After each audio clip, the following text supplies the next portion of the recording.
Hello student, তোমরা যারা ক্যালকাটা ইউনিভার্সিটির আন্ডারে সেমিস্টার 4-এর ছাত্রছাত্রী আছো এবং তোমাদের রাষ্ট্রবিজ্ঞান সাবজেক্টে অনার্স আছে, তোমাদের জন্য আজকের ক্লাসটা খুবই গুরুত্বপূর্ণ। আজকের ক্লাসে তোমাদের ডিএসসিসি 7 পেপারের একটি গুরুত্বপূর্ণ প্রশ্নের উত্তর নিয়ে আলোচনা করব। মোস্ট ইম্পর্টেন্ট প্রশ্ন এটা।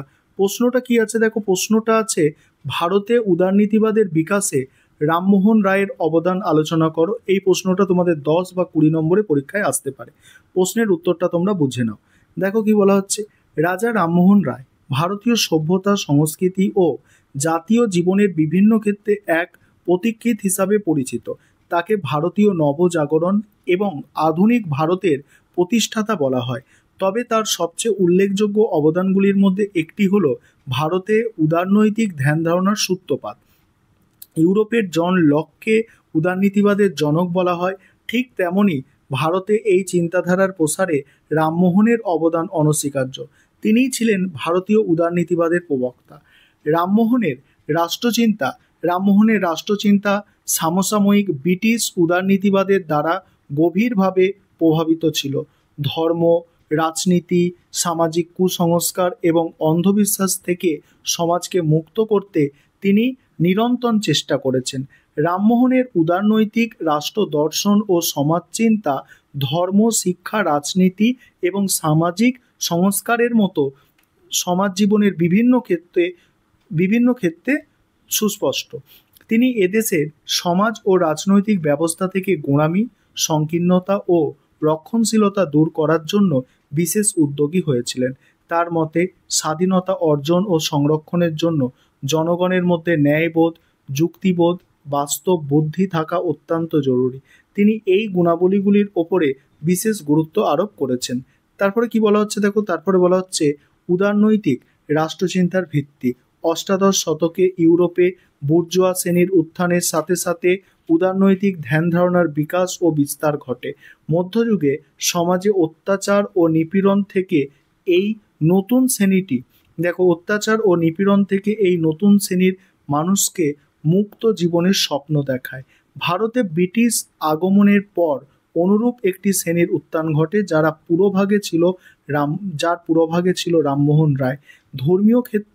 ধর্মীয় ক্ষেত্রের মতো অর্থনৈতিক ক্ষেত্রেও রামমোহন এবং তার অনুগামীরা অবাধ ব্যক্তি স্বাধীনতার সমর্থক ছিলেন। রামমোহন যদিও কোনো স্বতন্ত্র রাষ্ট্র তত্ত্ব তৈরি করেননি, তিনি ইউরোপীয় উদারনৈতিক মতাদর্শ দ্বারা গভীরভাবে প্রভাবিত ছিলেন। আধুনিক ভারতে সংসদীয় গণতান্ত্রিক রাজনীতির রূপরেখা রামমোহনের চিন্তা চেতনার প্রথম স্থান পায়। তিনি ইউরোপে উন্নত বিজ্ঞান ও পাশ্চাত্য উদারনৈতিক রাষ্ট্রচিন্তার একনিষ্ঠ গুণগ্রাহী ছিলেন। তারপরে বলা হচ্ছে দেখো, ভারতীয় নবজাগরণের পথিকৃৎ। পাশ্চাত্য উদারনৈতিক মতাদর্শ এবং ইংরেজি শিক্ষার মাধ্যমে মধ্যযুগীয় ভারতে নির্জীব জনজীবনে নতুন প্রাণের সঞ্চার হয়, যার ফলশ্রুতি 19 শতকে ভারতের নবজাগরণে দেখা দেয়। এই নবজাগরণের পথিকৃৎ ছিলেন রাজা রামমোহন রায়। রাষ্ট্রচিন্তা এবং সমাজ ব্যবস্থার ক্ষেত্রে তিনি ছিলেন একজন উদারনৈতিক মতাদর্শের অনুগামী এবং যুক্তিবাদী। তিনি ঐতিহাসিক ও ভৌগোলিক সীমাকে অতিক্রম করে পাশ্চাত্য সভ্যতা সংস্কৃতির ভাবধারায় নিজেকে বিলীন করেছিলেন। ইউরোপের সংস্কার আন্দোলনের সাথে ভারতে 19 শতকের নবজাগরণের তুলনা করা হয় এবং এর পরিপ্রেক্ষিতেই লুথার ও ক্যালভিনের ভূমিকার সাথে রামমোহনের ভূমিকার সাদৃশ্য টানা হয়। পরের পয়েন্ট হচ্ছে দেখো, শিক্ষার বিস্তার ও উদার জনমত গঠন। রামমোহন ভারতীয়দের মধ্যে শিক্ষার বিস্তারের ওপর বিশেষ জোর দিয়েছেন। তার মতে দেশে গণতন্ত্র, স্বাধীনতা ও সমৃদ্ধির জন্য জনসাধারণের মধ্যে শিক্ষার ব্যাপক বিস্তার অপরিহার্য। ভারতে উদারনৈতিক গণতন্ত্রের সৃষ্টি সাফল্যের জন্য একটি সচেতন জনমতের গুরুত্বপূর্ণ ভূমিকা রয়েছে। এই ধরনের জনমত গঠন এবং জাতি গঠনের জন্য শিক্ষার গুরুত্ব অপরিসীম। ভারতীয়দের মধ্যে সচেতনতা ও সহনশীলতা সৃষ্টি ও সম্প্রসারণের উদ্দেশ্যে রামমোহন শিক্ষা বিস্তারের উপর গুরুত্ব দিয়েছেন। একই উদ্দেশ্যে তিনি সংবাদপত্রের স্বাধীনতার উপর জোর দিয়েছিলেন। তিনি আধুনিক ইউরোপীয় ভাষা বিশেষত ইংরাজি ভাষার প্রচলনের পক্ষপাতী ছিলেন। তারপরে বলা হচ্ছে কি, ধর্মীয় বিষয়ে উদারনৈতিক আদর্শ, এই পয়েন্টটা নিয়ে আলোচনা করব। তার আগে যে বিষয়টা তোমাদের বলার আছে, তোমাদের জন্য অনলাইন কোচিং ক্লাস চলছে। তোমরা যারা পেড ব্যাচে অ্যাডমিশন নিতে ইচ্ছুক আছো, তোমরা নিচে যে নম্বরটা দেখতে পাচ্ছ এই নম্বরে যোগাযোগ করে পেড ব্যাচে অ্যাডমিশন নিতে পারো। এবার বলা হচ্ছে ধর্মীয় বিষয়ে উদারনৈতিক আদর্শ, এই পয়েন্টটা বোঝো। রামমোহনের উদারনৈতিক চিন্তা চেতনার প্রকাশ ধর্মীয় বিষয়েও সুস্পষ্ট। তিনি ধর্মীয় বিষয়ে উদারনীতিবাদের প্রবর্তনের পক্ষপাতী ছিলেন। তিনি পরম ও পরধর্ম সহিষ্ণুতার কথা বলেন। তার মতে যে কোনো নাগরিকের যে কোনো ধর্ম স্বীকার ও অনুশীলনের অধিকার থাকা উচিত।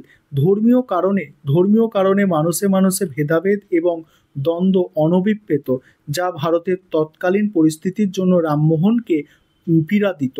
ভারত ভারত ও ভারতবাসীর ঐক্য, সংহতি এবং স্বাধীনতার পথে ধর্মীয় অনৈক্য এবং সাম্প্রদায়িক সংঘাতকে তিনি একটি বড় বাধা হিসাবে দেখেছিলেন। রামমোহন বিভিন্ন মত ও পথের মধ্যে শান্তিপূর্ণ সহাবস্থানের ওপর জোর দিয়েছিলেন। তারপরে বলা হচ্ছে অর্থনৈতিক উদারীকরণ। রামমোহনের অর্থনৈতিক ধ্যান ধারণার মাধ্যমে উদারনৈতিক আদর্শের অভিব্যক্তি ঘটেছে। জমিদারদের অন্যায় অবিচার থেকে সাধারণ মানুষের স্বার্থ সংরক্ষণে তার আন্তরিকতার অভাব ছিল না। দারিদ্র কৃষকদের দুঃখ দুর্দশা তাকে বিচলিত করত। সাধারণ প্রজাদের উপকারের উদ্দেশ্যে তিনি প্রয়োজনীয় উদ্যোগ গ্রহণ করেন। তিনি জমিদারদের খাজনা বৃদ্ধির অধিকারকে সমর্থন করেননি, আবার একই সাথে জমিদারদের ওপর থেকে কর ভার হ্রাস করার কথাও বলেছেন। তিনি জমি জমার ব্যাপারে সরকারের প্রত্যক্ষ হস্তক্ষেপের বিরোধী ছিলেন। চিরস্থায়ী বন্দোবস্তের কোনো প্রতিকূল প্রভাব যাতে কৃষক ও কৃষক শ্রেণীর ওপর না পড়ে সে বিষয়ে তিনি চিন্তিত ছিলেন।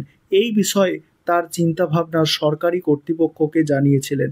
এবার উপসংহারে কি লিখবে দেখো শেষে, রাজা রামমোহন রায় কেবল একজন সমাজ সংস্কারক ছিলেন না, তিনি ছিলেন ভারতের উদারনীতিবাদের প্রকৃত প্রতিষ্ঠাতা। তার চিন্তা কর্ম আধুনিক ভারতীয় সমাজে ভিত্তি স্থাপন করে, যা পরবর্তীকালে ভারতের গণতান্ত্রিক ও ধর্মনিরপেক্ষ কাঠামোর জন্ম দিয়েছে। শিক্ষা, ধর্ম, সমাজ, অর্থনীতি প্রতিটি ক্ষেত্রেই তার উদারনৈতিক দৃষ্টিভঙ্গি ভারতের প্রগতি ও আধুনিকরণের এক বিশাল ভূমিকা রেখেছে। তিনি যুক্তি, ন্যায় ও স্বাধীনতার ওপর জোর দিয়ে ভারতীয় সমাজে এক নতুন চেতনার উন্মেষ ঘটিয়েছিলেন। এই ছিল তোমাদের একটি গুরুত্বপূর্ণ বড় প্রশ্নের উত্তর।